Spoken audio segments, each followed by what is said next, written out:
ప్రభునందు ప్రియులైన మీకందరికీ యేసుక్రీస్తు ప్రభువారి నామములో శుభవందనాలు తెలియజేస్తూ ఉన్నాం. దైవజనులు బ్రదర్ భక్త సింగ్ గారి పరిచర్యలో నుండి అలసిన వాణిని ఓరడించు మాటలు. జూలై 11. ఎల్లప్పుడూ ఆయన యందు నమ్మిక ఉంచుడి, దేవుడు మనకు ఆశ్రయము. కీర్తన గ్రంథం 62వ అధ్యాయం 8వ వచనం. రెండవ ఆశ్రయపురము షెకెము. యెహోషువ గ్రంథం 20వ అధ్యాయం 2-7 వచనాలు. షెకెము అనగా భుజము.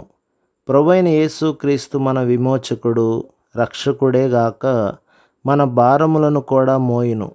ప్రయాసపడి భారము మోసుకొనుచున్న సమస్త జనులారా నా యొద్దకు రండి, నేను మీకు విశ్రాంతి కలుగచేతును.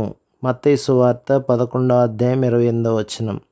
మన భారములన్నీ భరించుటకు ఆయన బాధ్యత వహించును. చాలామందికి ఆయన పాపములను క్షమించువాడిగానే తెలియను గాని ఆయనను తమ షెకెముగా ఎంత మాత్రమును అనుభవించలేరు. మనకు అది ఎంత బరువైన భారమైనను మనము దానిని ఆయన భుజముల మీద పెట్టవచ్చును. నీ భారము యెహోవా మీద మోపుము, ఆయనే నిన్ను ఆదుకొనును. కీర్తన గ్రంథం 55వ అధ్యాయం 22వ వచనం. మనము మన భారమంతయు, అది వ్యక్తిగతమైనదైనను కుటుంబము లేక సంఘమునకు సంబంధించినదైనను మన ప్రభువు మీద పెట్టవచ్చును. ఆయన భుజములు మన భారములన్నీ భరించగలిగినంత బలమైనవి. గత కాలములో మనకు సహాయం చేసిన ప్రభువే ఇప్పుడు భవిష్యత్తులో కూడా సహాయం చేయుటకు శక్తిమంతుడు, సామర్థ్యము గలవాడు. మూడవదిగా హెబ్రోను అనగా సహవాసము. మొట్టమొదట మన సహవాసమైతే తండ్రితో కూడాను, ఆయన కుమారుడైన యేసుక్రీస్తుతో కూడాను ఉన్నది. యోహాను మొదటి పత్రిక 1వ అధ్యాయం 3వ వచనం. అప్పుడు మనం ఇతర విశ్వాసులతో సహవాసం కలిగి ఉందుము. మన మౌన ధ్యాన సమయంలో మనము తండ్రి అయిన దేవునితోనూ కుమారుడైన దేవునితోనూ క్రమముగా సహవాసమును కలిగి ఉండవలెను. మనము ప్రార్థనలో మన తలంపులను, సమస్యలను, భారములను ఆయనతో పంచుకొనవలెను. మానవ దయను కోరక మునుపు దేవుని సహాయమును కోరవలెను. అప్పుడు ఆయన ఇతర విశ్వాసులతో సహవాసము నిమిత్తము ప్రతి ఏర్పాటు చేయును. కేవలము భోజనము కొరకే కాదు గాని ఒకరి భారములు ఒకరు పంచుకొనుట, కలిసి ప్రార్థించుట మొదలగు ఆత్మీయ సహాయముల నిమిత్తము కూడా ఏర్పాటు చేయును. మనము తెలియని దూర ప్రాంతములకు వెళ్ళవలసి వచ్చినప్పుడు మొదట మన సహవాసం నిమిత్తం శ్రద్ధ కలిగి ఉందుము. విశ్వాసులు ఒంటరితనము అనుభవించవలసిన అవసరం లేదు. దేవుడే మనకు సహాయకరమైన సహవాసమును కలుగచేయును. ఒక విశ్వాసి బదిలీ చేయబడిన ఎడల లేక ఉన్నత స్థానముకై ఇతర స్థలములకు వెళ్ళవలసి వచ్చిన ఎడల అది రద్దు చేయబడుటకై ప్రార్థన సహాయమును కోరును.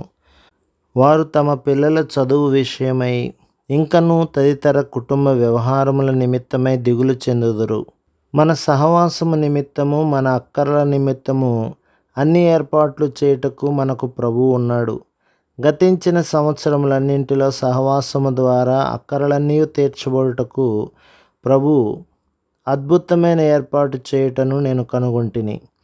1929 డిసెంబరు నెలలో నేను మార్పు చెందిన తర్వాత నా మొదటి ప్రార్థన ఏమనగా, ప్రభువా, నేను మంచి సదుపాయములు, మంచి సామాగ్రి కలిగిన మంచి భవనములలో ఉంటిని కానీ నిజమైన క్రైస్తవ గృహములో నేనెప్పుడూ ఉండలేదు. నాకు ఏ సదుపాయము వద్దు కానీ నాకు నిజమైన క్రైస్తవ గృహము కావలెను. అదే వారము ఒక ధనికురాలైన స్త్రీ నా యొద్దకు వచ్చి, నీవు ఇక్కడకు క్రొత్తగా వచ్చితివని విన్నాము. మా గది ఒకటి ఖాళీగానున్నది. నీవిక్కడ ఉన్నంత కాలము ఆ గదిలో నుండవచ్చునని చెప్పినది. దాని నిమిత్తము ప్రార్థించేదను అని చెప్పితిని గాని నా హృదయాంతరంగములో ఆమె చెప్పిన దానికి అంగీకరించవలనని తలంచితిని. నేను ప్రార్థించినప్పుడు ప్రభువు నాతో, నేను నీకు ఏర్పాటు చేసిన గృహము అదే అని చెప్పెను. కొన్ని వారముల తర్వాత నేను అక్కడకు మారితిని. అది సంతోషకరమైన క్రైస్తవ గృహము. నేను మొట్టమొదటిసారిగా బైబిల్ పూర్తిగా చదివినది అక్కడే దేవుని సేవా పిలుపుని వింటిని. అక్కడే సేవకు తీర్మానించుకొంటిని. వారి ద్వారా అనేకులైన మంచి క్రైస్తవులను కలుసుకునే అవకాశము కలిగినది. నా సహవాసము కొరకు దేవుడు చేసిన మంచి ఏర్పాటు కొరకై ఆయనకు వందనములు. ఆ విధముగా దేవుడు ప్రతి దేశంలో మనకు సహవాసమును ఏర్పాటు చేయును. నిజముగా చెప్పవలెననిన నా ప్రభువే నా హెబ్రోనుగా నయ్యను. ప్రభు మిమ్మును, మీ కుటుంబమును, మీ సంఘమును దీవించి ఆశీర్వదించునుగాక. ఆమేన్.